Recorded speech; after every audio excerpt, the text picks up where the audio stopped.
Yeah, welcome back on another exciting section of rate and extent of chemical reaction. This is reaction rate. Now, before we can start with this question of reaction rate, let's get the difference between the two very important words here, which is the word yield and the rate. Get to know the difference between this one. Yield is about just production. If you produce something, ultimately, no matter how long does it take, therefore is a yield. So time is not an issue here. The fact of the matter is that the product will be there. But with the rate, is normally when something is done per unit time. So this is about per unit time. So when you talk about a rate, then per unit time feature. So time is very important. How long and how slow or how fast something takes place. Time is an issue in the question of rate. Therefore, that is why now when we are defining the reaction rate, the definition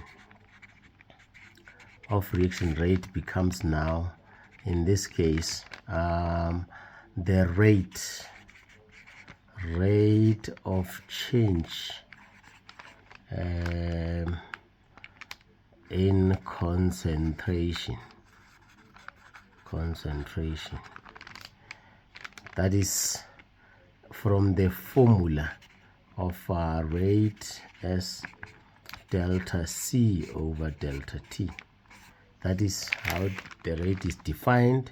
In the examination guideline, is defined in using the typical graphs of saying, as the reaction proceeds, the reactants get smaller or the products gets more. The concentration of the products, the concentration of the reactants per unit time. Now, therefore, it means that now when you define the rate in terms of concentrations here of products and reactants, you will say now is the change in concentration of the reactants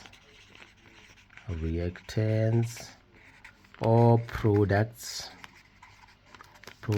per unit time. Remember, time is an issue here, per unit time.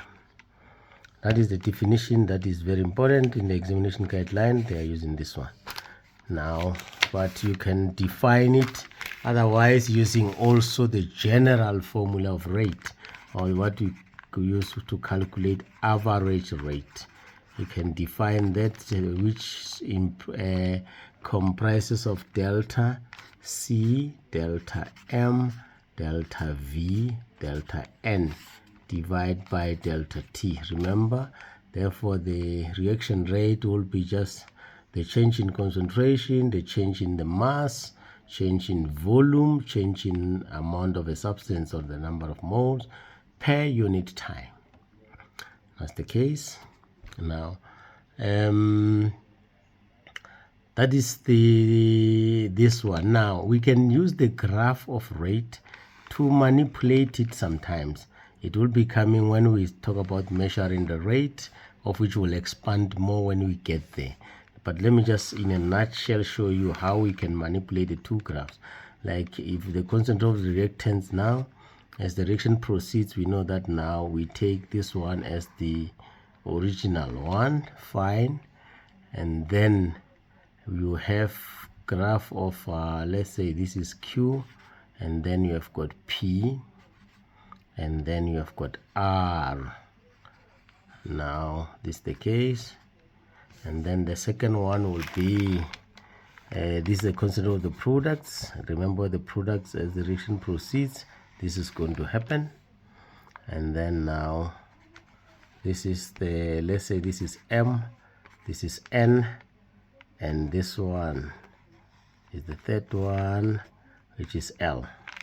But now if you look at these two graphs, they at some stage they reach the flat surface. Now if they can say what is the meaning of this flat area in a graph, now you can tell the examiner that when the flat area of the graph, flat area implies that one, reaction is complete,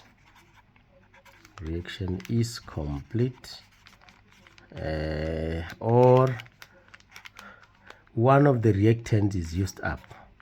One reactant is used up, finished. It's finished in a normal. So once one of the reactant is used up, then there will be no any other particles available to react with the other reactant. That is why now the reaction will now no longer produce anything further. The volume, if it says 60, it will remain 60 throughout, because nothing now is available to react with the other particles to produce that gas. So that's the flat part. Now, among the three, if they can ask in a nutshell which reaction happens at a faster rate, but because now we use the rate as the gradient. Remember, gradient in maths is delta y over delta x. So rate is the same as gradient in this case, which is change in y over change in x.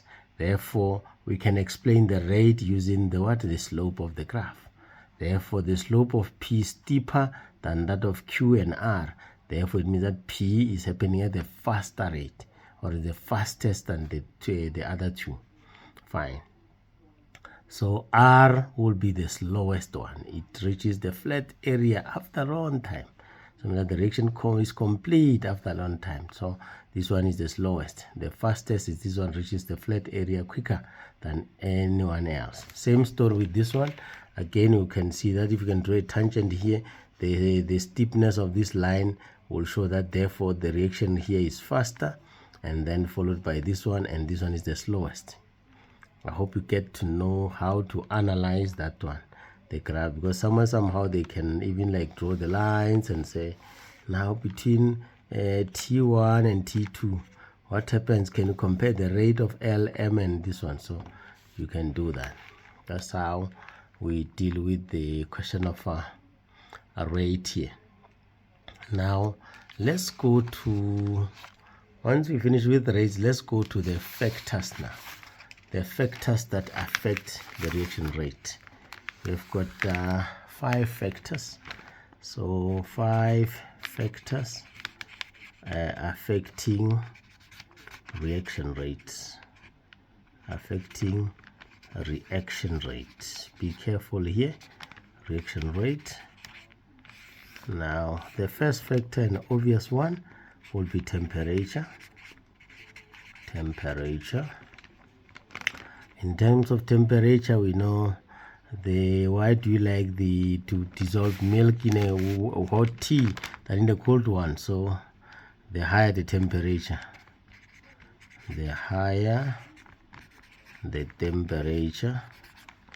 the faster the reaction rate. That's the easiest one. If you want things happen, heat. Then vice versa. The second one will be the issue of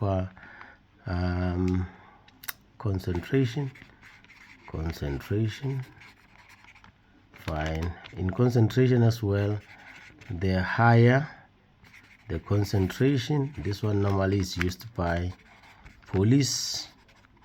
When people are more concentrated, chances of them fighting increases. So the higher the concentration, and then the faster the reaction rate.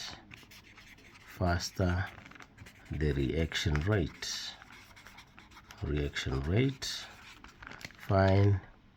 And remember, concentration in gases is increased by what? Increase in pressure. Remember that if you want to increase pressure,